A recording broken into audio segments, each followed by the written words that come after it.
والصلاة والسلام على رسوله الكريم. أما بعد، فضيلة الرئيس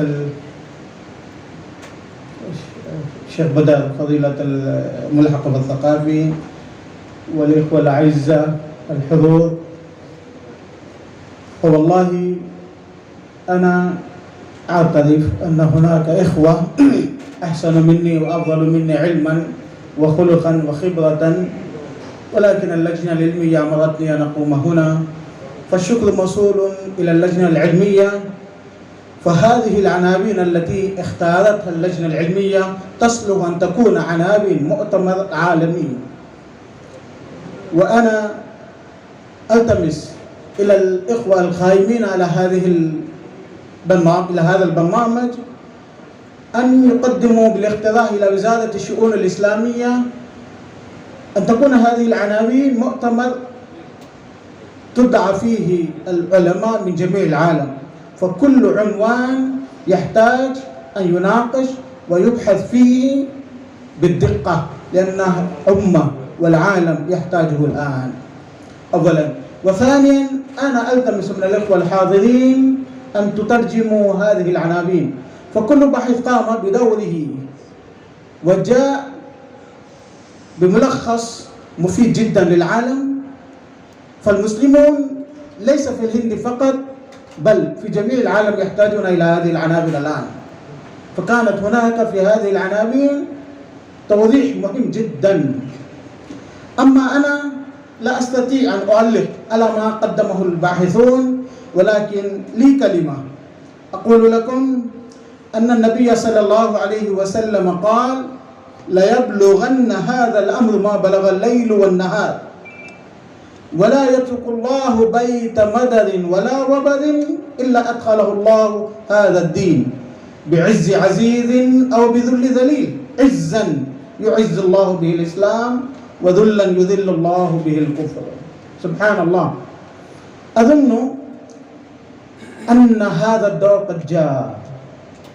والله أنا لقيت كثير من غير المسلمين يعرفون الإسلام ولم يلتقوا بالإسلام، وأحيانا أسلموا في جزر ليس فيه إلا وحده هو تعلم الإسلام وأسلم، وهو في جزيرة، فيتصل بي لأني كنت أشتغل في الشبكة الإسلامية في مركز الفتوى، يقول: أنا وحدي الآن في الجزيرة، ماذا أفعل؟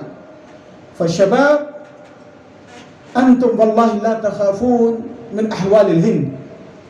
الدول الآن لا تستطيع أن تقوم بشيء، لأن العالم الآن كما يقال قرية، والعالم الآن قد قبل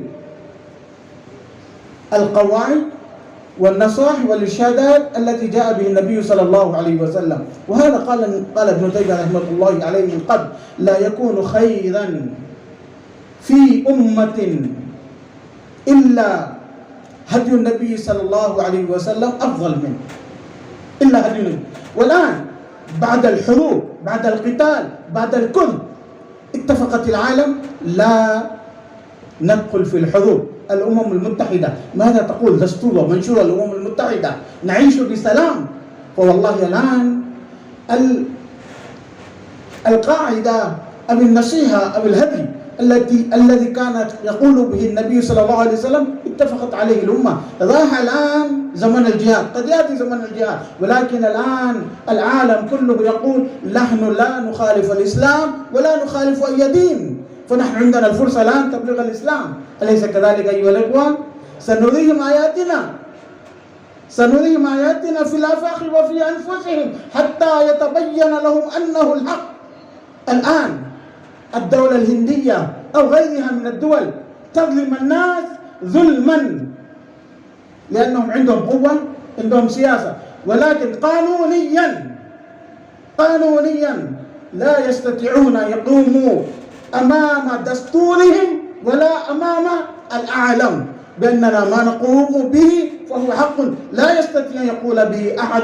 أنتم تعرفون ماذا حصل قبل أسبوع، يقولون نحن نحترم الأديان كلها. هذه الدولة هي التي تقول. لماذا تقول؟ لأن العالم كله الآن بعد الحروب بعد الخلافات اتفقوا على أن كل واحد يعيش بسلام، هذا هو التعايش السلمي.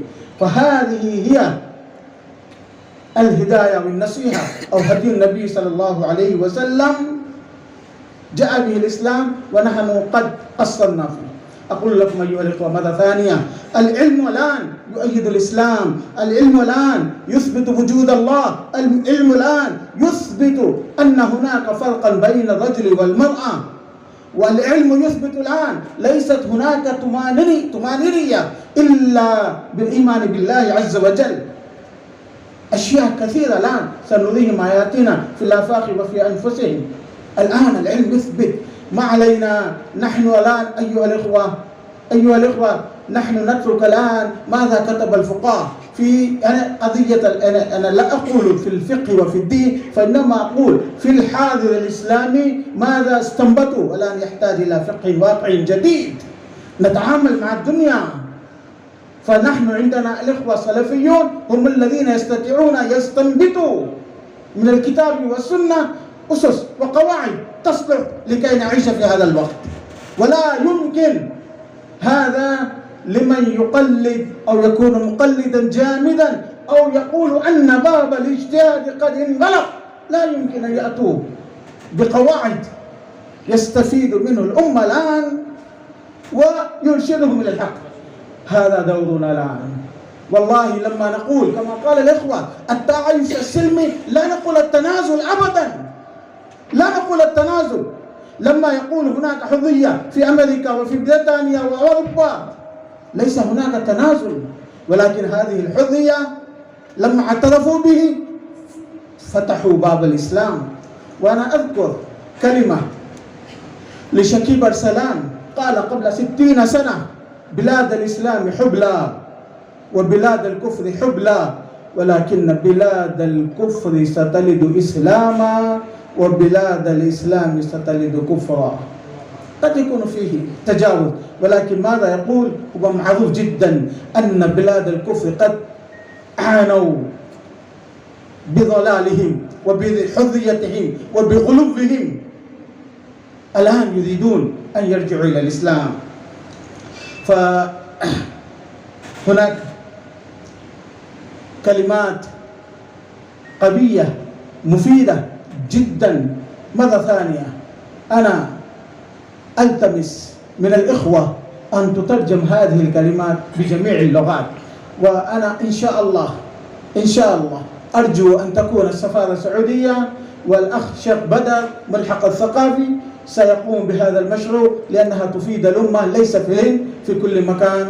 أرجو الله عز وجل أن يقبل صالح الأعمال، وأنني أشكر مرة ثانية اللجنة العلمية التي قامت بجهود جبارة في توزيع هذه العناوين وتكليف الإخوة الذين يصلحون أن يقدموا بحوثهم في هذا الموضوع. جزاكم الله خير. السلام عليكم ورحمة الله وبركاته.